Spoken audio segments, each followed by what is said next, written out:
22 फरवरी दिन गुरुवार को दिन की शुरुआत सत्यपाल मलिक के ठिकानों पर सीबीआई की छापेमारी के साथ शुरू हुई। जम्मू कश्मीर के राज्यपाल रह चुके मलिक के खिलाफ ये एक्शन जिस केस में हो रहा है वो जम्मू कश्मीर के किरू हाइड्रो इलेक्ट्रिक प्रोजेक्ट से जुड़े भ्रष्टाचार का एक मामला है। क्या है ये पूरा मामला और किसान आंदोलन के समर्थक रह चुके मलिक के घर इन छापेमारी में अफसरों को क्या क्या मिला, ये जानेंगे इस वीडियो में। साथ ही जानेंगे क्या था पुलवामा अटैक का सच जो सत्यपाल मलिक के जम्मू कश्मीर के राज्यपाल रहते हुए हुआ था। क्या प्रधानमंत्री मोदी की विफलता का खुलासा करने के उपहार स्वरूप ये सारी छापेमारी की जा रही हैं।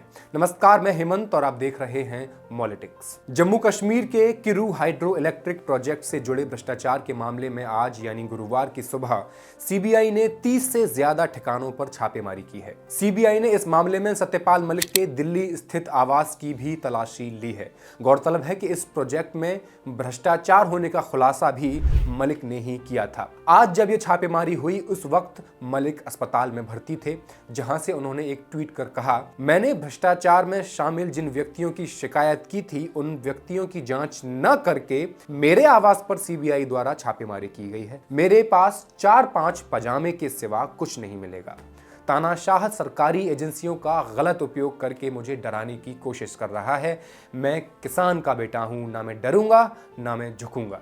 जिस दिन मेरा टाइम पूरा हुआ उसी दिन मेरे यहाँ सीबीआई आ गई, जबकि मैंने शिकायत की थी दूसरों की कि कश्मीर में 2 मामले थे 150 करोड़ के, तो जो उनमें इन्वॉल्व थे उनसे आज तक पूछताछ नहीं हुई। अच्छा। और मेरे यहाँ आ गए सीबीआई वाले में, क्या है कि नहीं साहब हम जानना चाहते हैं क्या थे वो मामले। मैंने बता दिए ये हैं और मैं कहे हैं 4 आदमी जो पीएम के नजदीक हैं, तुम उनसे पूछताछ करो फिर मेरे पास आओ। उन्होंने कभी आज तक राम माधव से भी पूछताछ नहीं की। इस प्रोजेक्ट में घोटाला होने की जानकारी मिलने के बाद 23 मार्च 2022 को जम्मू कश्मीर के deputy secretary doctor Mohammad Usman Khan ने सीबीआई को जांच करने के लिए एक पत्र लिखा। पत्र में उन्होंने कहा, Reliance general insurance corporation limited को जम्मू कश्मीर में सरकारी कर्मचारी स्वास्थ्य देखभाल बीमा योजना का ठेका देने और एक निजी फर्म को Kiru hydro electric power project के सिविल कार्यों के संबंध में ठेका देने में अनियमितता के आरोप लगे थे। इन मामलों में वित्त विभाग, बिजली विकास विभाग और भ्रष्टाचार निरोधक ब्यूरो से रिपोर्ट मांगी गई थी। इन रिपोर्टों पर विचार करने के बाद इन मामलों को जांच के लिए सीबीआई को भेजने का फैसला लिया है। सीबीआई से इन मामलों की जांच करने का अनुरोध किया जाता है। दरअसल सत्यपाल मलिक 23 अगस्त 2018 से 30 अक्टूबर 2019 के बीच जम्मू कश्मीर के राज्यपाल रहे थे। सत्यपाल मलिक ने दावा किया था कि उन्हें इस प्रोजेक्ट से संबंधित 2 फाइलों को मंजूरी देने के लिए 300 करोड़ रुपए की रिश्वत की पेशकश की गई थी। किरू हाइड्रो इलेक्ट्रिक प्रोजेक्ट की लागत लगभग 4,285 करोड़ रुपए है। Kiru hydro electric project Bharat के जम्मू कश्मीर राज्य में चिनाब नदी के ऊपर स्थित एक रन ऑफ द रिवर पनबिजली परियोजना है। कहा जा रहा था कि यह परियोजना 624 मेगावाट बिजली बनाने की क्षमता के साथ जम्मू कश्मीर राज्य की बिजली जरूरतों को पूरा करने में इंपॉर्टेंट भूमिका निभाएगा। इस परियोजना का निर्माण कार्य अभी प्रगति पर है। इसके साल 2025 में पूरा होने की उम्मीद है। इस परियोजना से राज्य के दूर दराज के इलाकों में बिजली पहुंच में मदद मिलेगी, साथ ही रोजगार के तमाम अवसर पैदा करने के साथ राज्य के आर्थिक विकास में योगदान मिल सकेगा। लेकिन ऐसा होता कि उससे पहले ही इस परियोजना से भी घोटाले की खबरें आने लगी हैं। इस चिनाब वैली पावर प्रोजेक्ट में पावर ट्रेडिंग कॉरपोरेशन की हिस्सेदारी 2%, जम्मू कश्मीर सरकार की 45% और एनएचपीसी की हिस्सेदारी 51% है। Kiru hydro electric project Bharat की सबसे महंगी पन बिजली परियोजनाओं में से एक है। कांग्रेस पार्टी के शीर्ष नेता राहुल गांधी ने इस मामले पर प्रतिक्रिया देते हुए एक ट्वीट किया है। उन्होंने लिखा है, किसान एमएसपी मांगे तो उन्हें गोली मारो, ये है मदर ऑफ डेमोक्रेसी। जवान नियुक्ति मांगे तो उनकी बातें तक सुनने से इनकार कर दो, ये है मदर ऑफ डेमोक्रेसी। पूर्व गवर्नर सच बोलें तो उनके घर पर सीबीआई भेज दो, ये है मदर ऑफ डेमोक्रेसी। सबसे प्रमुख विपक्षी दल का बैंक अकाउंट फ्रीज कर दो,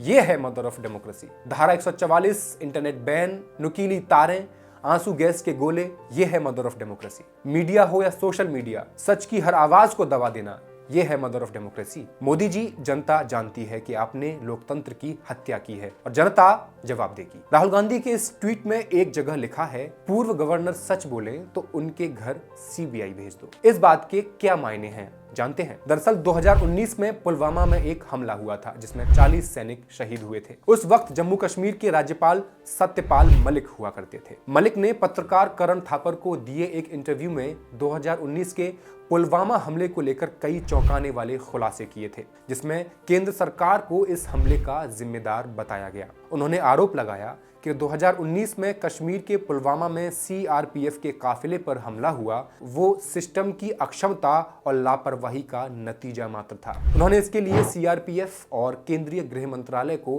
खास तौर पर जिम्मेदार बताया। उस समय राजनाथ सिंह गृह मंत्री हुआ करते थे।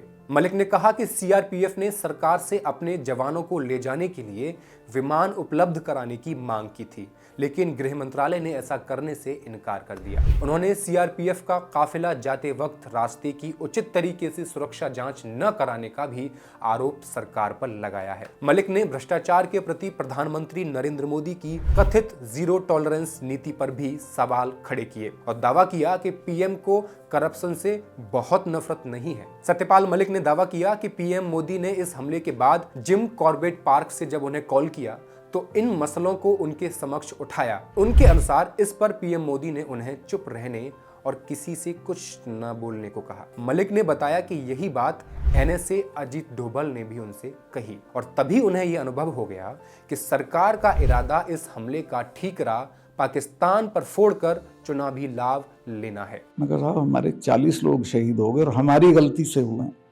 इस पे हुआ झगड़ा। अच्छा। तो इन्होंने कहा कि नहीं तुम्हें कुछ नहीं बोलना है, चुप रहना है। फिर 1 घंटे बाद डोभाल का फोन आया। डोभाल ने कहा, सतपाल भाई क्या, मैं कभी ऐसे ऐसे हो गया, तो हमारी गलती से। अरे नहीं बोलना नहीं है, चुप रहना है।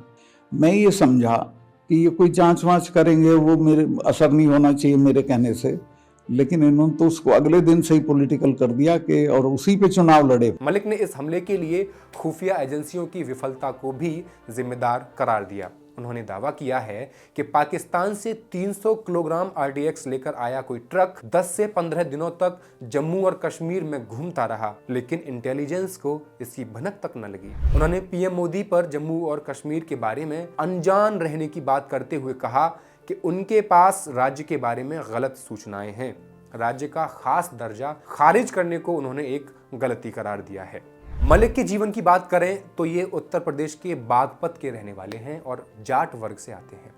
ये इलाका वेस्ट यूपी में आता है। बीते कुछ सालों में वे लगातार सुर्खियों में बने रहे हैं। मोदी सरकार की नाकामयाबियों को गिनाने वाले चुनिंदा लोगों में से एक माने जाते हैं। उन्होंने नीतियों के आधार पर केंद्र की बीजेपी सरकार और पीएम नरेंद्र मोदी पर लगातार निशाना साधा है। ये उन किसान नेताओं में गिने जाते हैं जो चबन्नी की तरह बदलकर उस पाले में जाकर खड़ा होना नहीं चाहते जिसके हाथ किसानों, मजदूरों, बेरोजगारों और पत्रकारों के खून से रंगे हों। 77 साल के सत्यपाल मलिक एक बार विधायक और एक बार सांसद रह चुके हैं।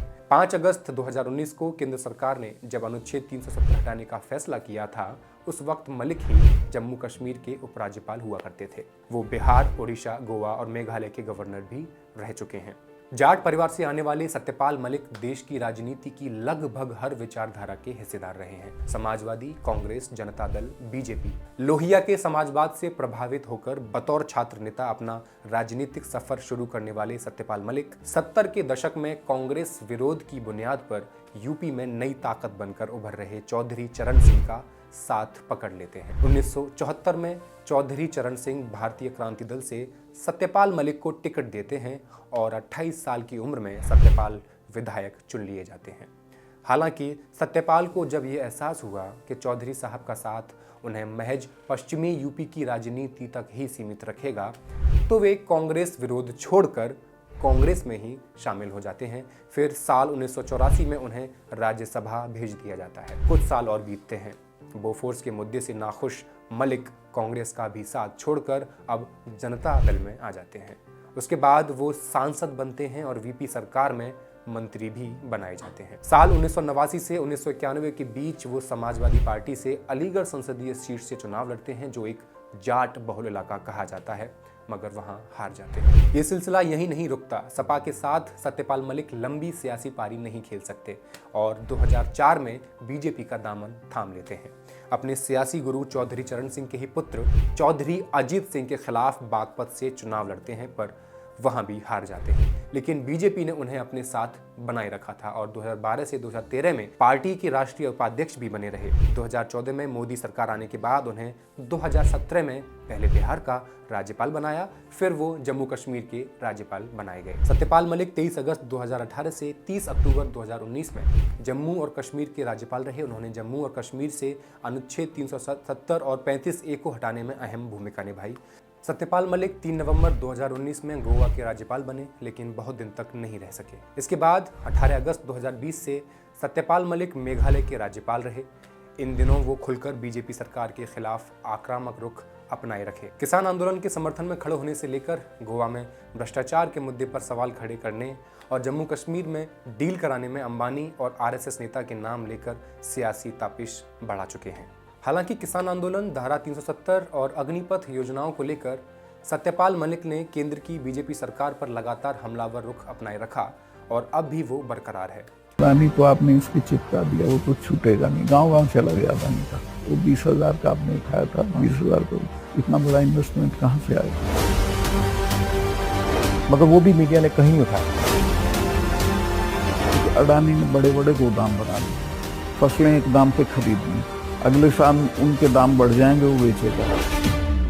आपकी इस प्रकरण पर क्या राय है, हमें कमेंट बॉक्स में लिख दीजिए। चैनल को सब्सक्राइब कर लीजिए। शुक्रिया।